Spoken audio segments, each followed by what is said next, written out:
Hola, buenas tardes a todos, a todas, ¿cómo están? Bueno, muchas gracias Laura, muy bienvenida por acceder a participar de este congreso, el primer congreso de Montessori en Uruguay. Muy Muchas bienvenida. gracias. Gracias. Bueno, vamos a conocer un poquito sobre vos.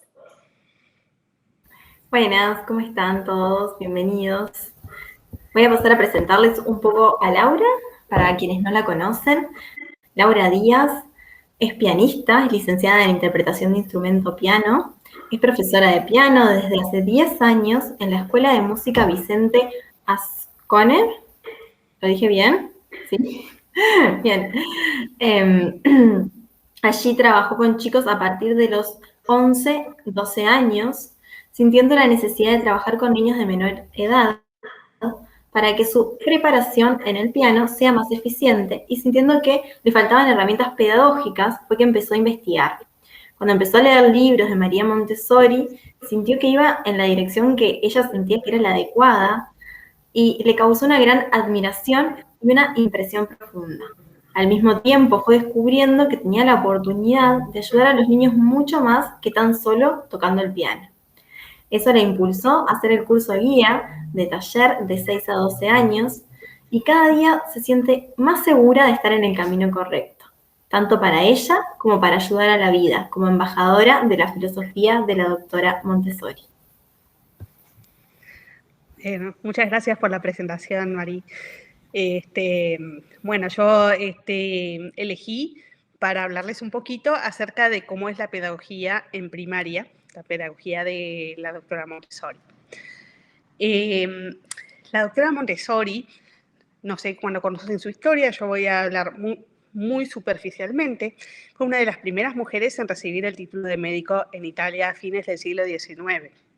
Ella desarrolló un trabajo científico buscando ayudar primero a niños considerados enfermos, luego a niños que solo se pretendía dar una contención, una especie de guardería para hijos de padres trabajadores que no tenían quien los cuidara.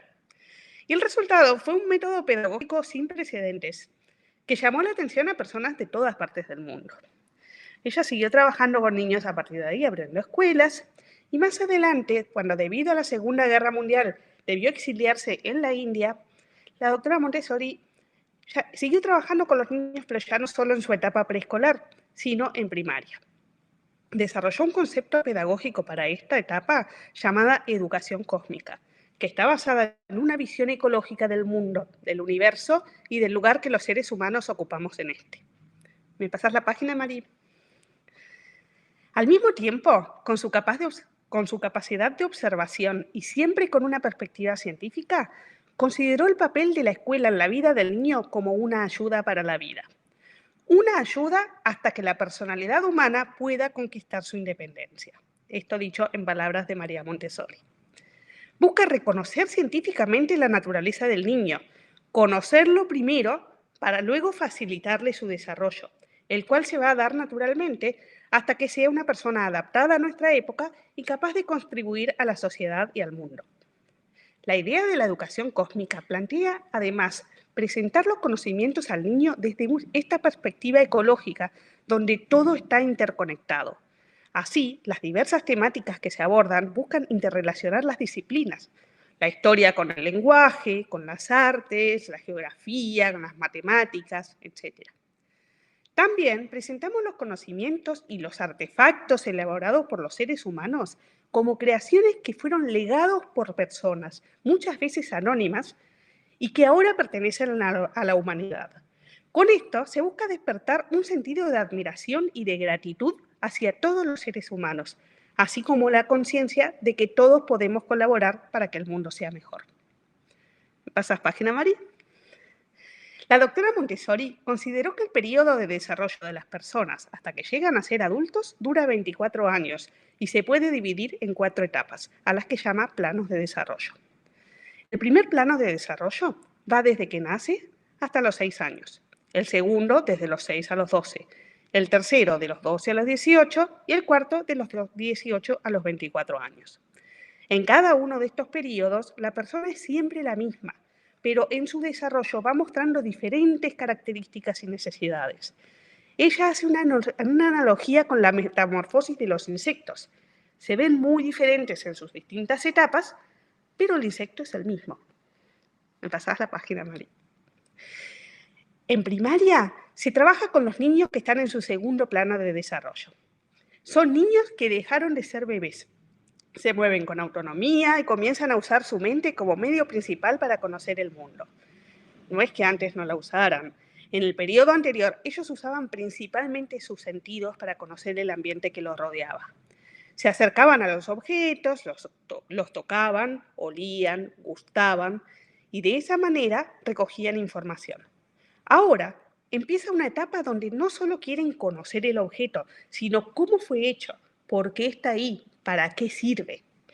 El razonamiento de la mano de la curiosidad entra en una etapa de auge increíble.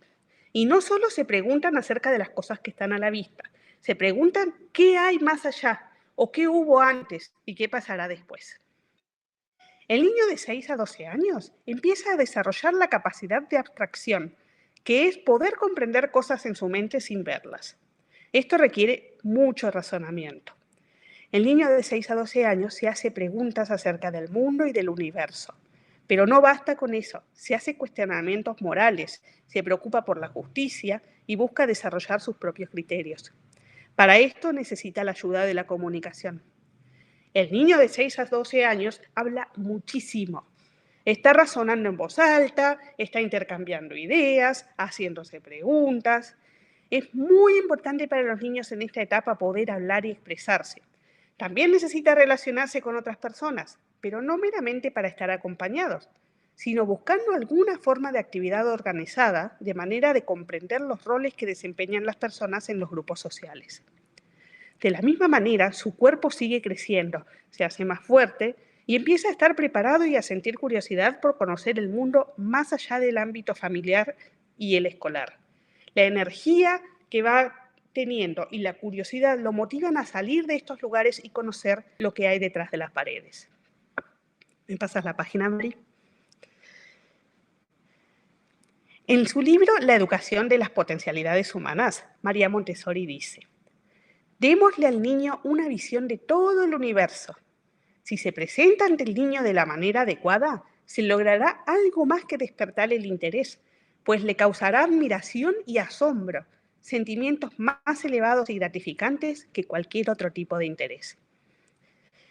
En otro libro, La formación del hombre, María Montessori dice: en todos los grados de la escuela de la cultura, en los chicos en vía de desarrollo, es necesario no obstaculizar la actividad individual.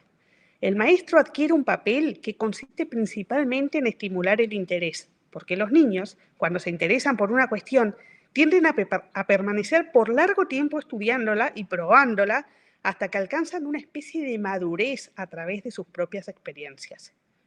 Después de esto, la conquista no solo está garantizada, sino que tienden a extenderse más ampliamente. Entonces el pobre profesor se ve obligado a pasar los límites que se había propuesto para su enseñanza.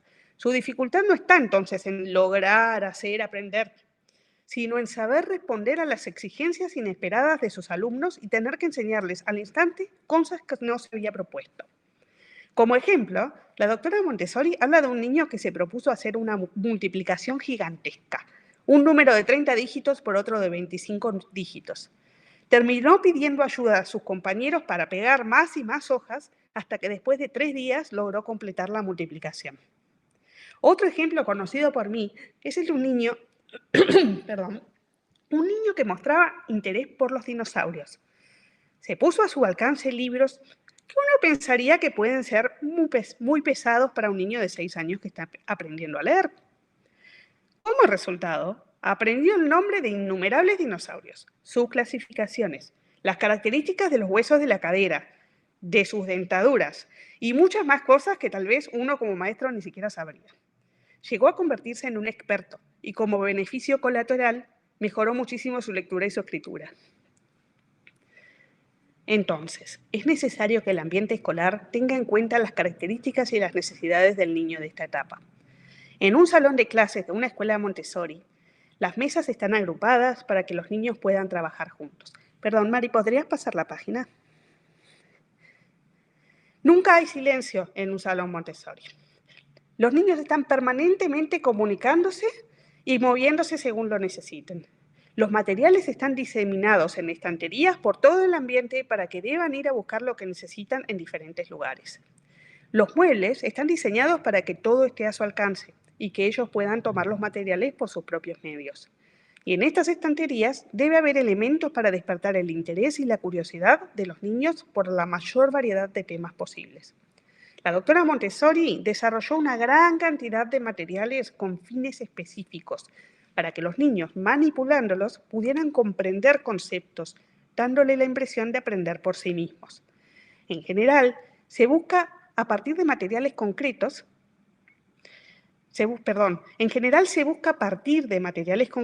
para presentar ciertos conceptos. Los niños, al trabajar con estos materiales, van descubriendo la regla y así pasan a la abstracción. Voy a mostrarles un ejemplo. Mari, ¿pasarías la página? Bien. Este es el... Perdón, tuve un lapsus. Este es el marco de Pitágoras que elaboró la doctora Montessori. Esta es una presentación donde solamente les mostramos a los niños y les hacemos ver que, bueno, tenemos un marco y hay varias piezas que vemos, hay triángulos, cuadrados. Todas esas piezas se pueden sacar del marco y por debajo queda un espacio en blanco. Lo primero que hacemos es llamar la atención sobre los triángulos. Les preguntamos, ¿qué tipo de triángulo es? Es un triángulo rectángulo. ¿Cómo se llaman los lados del ángulo recto? Se llaman catetos. Y el otro lado, la hipotenusa. Bueno, vemos que tenemos unos cuadrados que tienen el mismo tamaño que cada uno de los lados del triángulo. Y en la otra parte del marco están los mismos cuadrados, pero están divididos en triángulos. Ahora, vamos a centrar nuestra atención en los triángulos. Parecen ser iguales, ¿verdad? ¿Cómo lo podemos comprobar? Vamos a cambiar de lugar los triángulos. Mari, ¿podrías cambiar la página? Gracias. Ahí cambiamos los triángulos y vimos que efectivamente son iguales. Pasamos la página. Ahora, la siguiente pregunta es, yo observo que de un lado del marco tenemos un cuadrado entero, uno amarillo, otro azul y otro rojo. Y del otro lado veo también un cuadrado amarillo, pero son triángulos. Tengo 2 triángulos azules y 4 triángulos rojos. ¿Será que el cuadrado amarillo ocupa el mismo espacio que los triángulos amarillos y así de la misma manera con el cuadrado azul y el cuadrado rojo? Pasemos la página. Los cambiamos de lugar y vimos que efectivamente ocupaban el mismo espacio. Volvemos a cambiar a la posición inicial las piezas. Ahora tenemos una pregunta un poco más difícil de responder. Me pregunto si en la parte izquierda del marco el cuadrado amarillo y el cuadrado azul entrarán en el espacio del cuadrado rojo. Es un poco difícil de hacerlo. Los cuadrados en sí no entran, pero los triángulos de la derecha nos pueden ayudar. Vamos a pasar la página. Vamos sustituyendo un triángulo amarillo por un triángulo rojo, completamos los triángulos amarillos, pasamos los triángulos azules y vimos que efectivamente todos los triángulos entraron en el espacio del cuadrado rojo. Pasamos la página. Y aquí es donde le preguntamos a los niños y ellos nos van a decir con sus propias palabras, ¿qué pudimos concluir? Vemos que el cuadrado que estaba en la hipotenusa, y pasamos la página, es la suma de los cuadrados que estaban en los catetos. La idea es que digan los niños los que lleguen a esa conclusión y que lo digan con sus propias palabras. Ahora sí puedes pasar de página, Mari. Gracias. La educación de los niños de los 6 a los 12 años debe apelar a la imaginación. De la imaginación debe surgir una configuración de la realidad. ¿Pero qué es lo que enciende la imaginación? Sobre todo la grandeza y enseguida el misterio. No les damos toda la información a los niños, pero sí ponemos a su alcance las respuestas. Y de esta manera buscamos mostrarles no solo el contenido del plan de estudios del país del niño, sino cualquier tema que pueda ser de interés. María Montessori dice, La mente del niño es similar a un suelo fértil dispuesto a acoger lo que más tarde germinará en forma de cultura. Es conveniente sembrar tantas semillas de interés como sea posible. Esto está en el libro de La educación de las potencialidades humanas de María Montessori. En el salón de clases hay libertad a la hora de elegir con qué tema o material van a trabajar. Por supuesto que buscamos que sean responsables y trabajen no solo en lo que más les gusta, pero esa libertad que les permite elegir cuándo están mejor preparados para un trabajo u otro es una ayuda para que trabajen con la mejor disposición posible. Hay herramientas que nos ayudarán a orientarlos y a ayudarlos a ser más responsables, como por ejemplo el diario o bitácora en el que ellos todos los días anotan con qué han trabajado. El maestro o guía lleva un registro de todas las presentaciones que cada niño ha recibido. Una vez a la semana o con la frecuencia que sea necesaria, se hace una entrevista con cada niño revisando qué se dio y con qué trabajó el niño. Si el niño no logra hacerse un tiempo para aquello que no le gusta tanto, lo ayudaremos a encontrar el momento. Pero el hecho de que los niños puedan elegir con qué trabajar le da al ambiente una gran diversidad, la cual permite que ellos vean con qué trabajan otros y sientan curiosidad. A veces esto redunda en que niños que ya conocen algo se lo expliquen a otros niños. Y muchas veces los niños reciben con más alegría la enseñanza cuando proviene de un compañero. En este punto quiero agregar que en el salón de clase tenemos un rango etario de 3 años.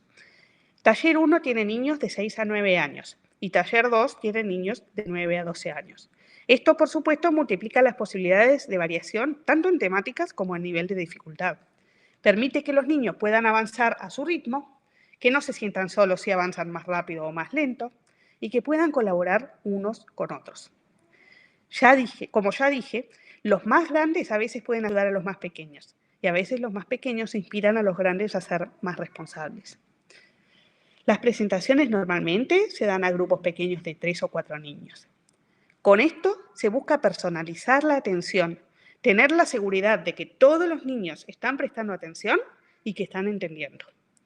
Permite también adaptar la presentación a las características o intereses de los niños que la están recibiendo. No siempre los temas se dan sobre cuestiones que estén dentro del salón de clases. A veces los niños pueden sentir curiosidad o interés en ir a ver o a buscar cosas fuera de la escuela. Se trabajará para que los niños estén preparados para manejarse fuera del salón de clases. Dice Mario Montessori en el libro De la infancia a la adolescencia: el pie es noble, caminar es noble. Gracias a los pies, el niño que ya camina puede esperar del exterior ciertas respuestas a sus preguntas secretas. Pero para salir es necesario prepararse. Enseñándole la necesidad de prepararse, lo obligamos a reflexionar.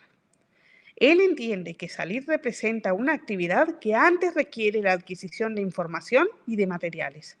Es necesario elegir los elementos con los que se va a salir, que el maestro o el adulto no pierda de vista el hecho de que el objetivo buscado no es el inmediato, no es la caminata, sino más bien lograr que el ser espiritual que se está educando sea capaz de hallar su propio camino. Esto tiene un sentido tanto literal como metafórico, ¿verdad? Por supuesto, los niños primero deben demostrarse responsables dentro de la escuela, tanto en la elección de sus trabajos, en el cuidado del ambiente, como en el relacionamiento con los demás, para poder ser habilitados a salir de la escuela. Estas salidas, que pueden ser ya sea para ir a comprar un material que hace falta, tanto como para ir a un museo, al jardín botánico o similar, son siempre organizadas por ellos. Ellos deben investigar los horarios del lugar, el precio de la entrada, cómo ir. Si el adulto encargado los lleva en auto, tienen que poder orientarse con un mapa, saber por qué avenidas van a circular. Si van en ómnibus, deben saber hacia dónde caminar al bajarse. Así como cómo hablar con las personas que los atienden en el ómnibus o en la tienda o en el museo, etc. Por supuesto, esto no se da de un día para el otro. Se empieza con salidas fáciles, pero siempre haciéndoles ver todo lo que tienen que pensar y saber antes de salir. Con esto se busca despertar su responsabilidad y su independencia al estar fuera de la escuela. De más está decir, pero lo digo porque es muy importante, siempre habrá al menos un adulto con los niños Y los niños cuando salen lo hacen en grupos pequeños, porque siempre será siguiendo un interés que partió de una investigación que están realizando. O sea, ellos están realizando investigaciones y la información que hay en el salón no es suficiente, necesitan salir. Bueno, van a ser solo esos niños los que salgan. En cuanto a la libertad, responsabilidad y límites, debemos aclarar, los niños tienen mucha libertad porque ellos pueden elegir con qué trabajar, por cuánto tiempo, de qué manera. Los niños pueden hablar unos con otros, pueden moverse en el ambiente, pero lo importante es que haya, primero, un buen relacionamiento, tanto entre los niños como los niños y los adultos. Respeto entre todos. Segundo, el trabajo tiene que darse con fluidez. Por lo tanto, si alguna acción de alguien interrumpe este proceso, ahí es donde van a aparecer límites. También se busca que sean responsables. Como ya dije, no van a trabajar solo en lo que les gusta y lo que no les gusta dejarlo, ¿no? Así que los límites van a aparecer cuando no haya responsabilidad. Y la libertad va a estar ligada a la cantidad de responsabilidad que los niños muestren. Y las consecuencias, cuando aparece un límite, van a ser siempre naturales. Por ejemplo, si un niño está jugando con las regletas de geometría y está jugando al avioncito, bueno, no va a poder usar las regletas de geometría. O si un niño está hablando e interrumpiendo a otro niño que está concentrado trabajando, pues no va a poder hablar con ese niño hasta que termine de trabajar, ¿verdad? Para terminar, a través de la educación cósmica ayudaremos a los niños a darse cuenta que ellos están conectados con la Tierra. Podrán ver la forma en que el plan funciona y cómo cada componente lleva a cabo su trabajo para mantener la armonía y vivir. Buscamos despertar un sentido de admiración y gratitud hacia todos los elementos del planeta y a buscar su misión en la vida. La búsqueda de esta misión es parte de su propia construcción y es la forma en que ellos podrán contribuir con la naturaleza y con el resto de los seres humanos. Por medio de la educación cósmica y de la filosofía Montessori, buscamos formar seres humanos completos, capaces de utilizar su voluntad con libertad y responsabilidad. Buscamos ayudar a enriquecer el interior del ser humano, desarrollar su espiritualidad e incrementar su valor como persona. Gracias.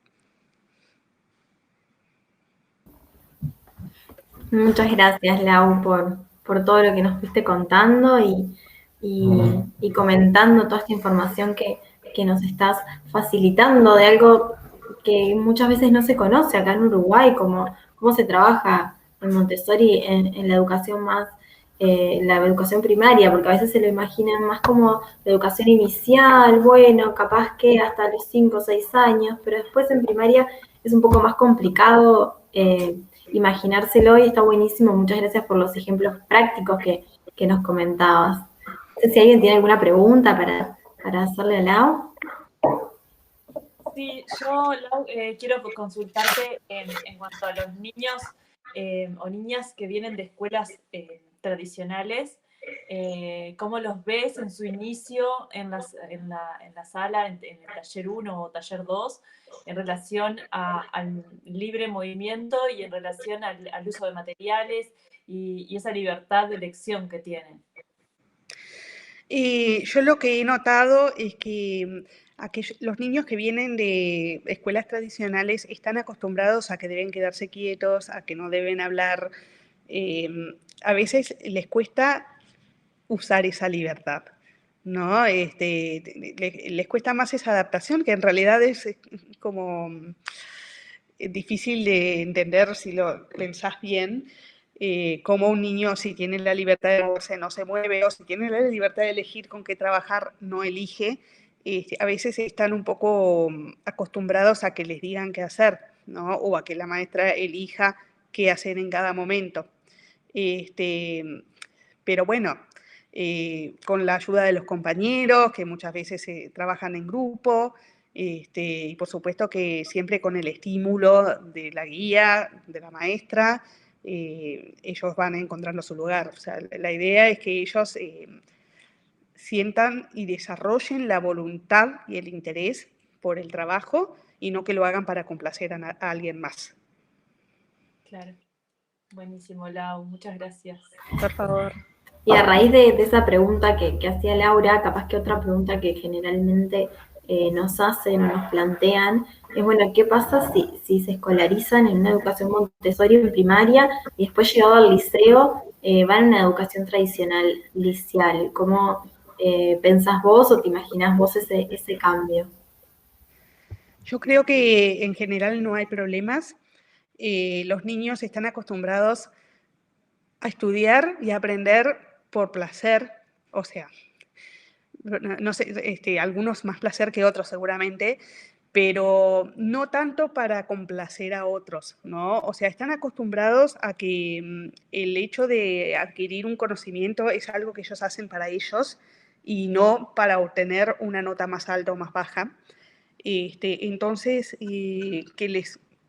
estar en un ambiente de repente de exigencias o que les digan qué hacer en cada momento, tal vez alguno pueda sentirse un poco limitado, pero no es que no vaya a poder funcionar. Bien. A mí se me surgió otra consulta ahora. ¿Qué consejo tenés para las familias con niños en edad de taller? ¿Para seguir en casa o cómo acompañarlos? Bueno, yo creo que a nosotros nos cuesta pensar que los niños son personas que piensan, que razonan. Muchos padres sí lo ven, por supuesto, ¿no? Pero como sociedad creo que tenemos ese pensamiento de que el niño todavía no tiene criterio, todavía no sabe, y nos cuesta confiar en ellos. Creo que también a veces los adultos estamos muy apurados y necesitamos que ellos vengan a nuestro ritmo y ellos necesitan tiempo a veces para razonar las cosas. Si les damos el tiempo y conversamos con ellos, vamos a ver que ellos son mucho más capaces de lo que nosotros creemos, que son mucho más criteriosos de lo que nosotros creemos. Ellos no van a hacer cosas para hacerse daño a propósito. Y bueno, conversar y darles tiempo, confiar en ellos. Genial. Es fundamental. sí. Parece Fundamental, tan simple, sí. pero tan difícil a la vez. Tal cual, escucharlos, escuchar a ellos y poder acompañarlos. Un poco eso me parece que es el desafío de los adultos. Bueno, Lau, muchas gracias por acompañarnos el día de hoy. Por favor, fue un gusto. Un gusto, Laura. Muchísimas gracias. De nada, a ustedes.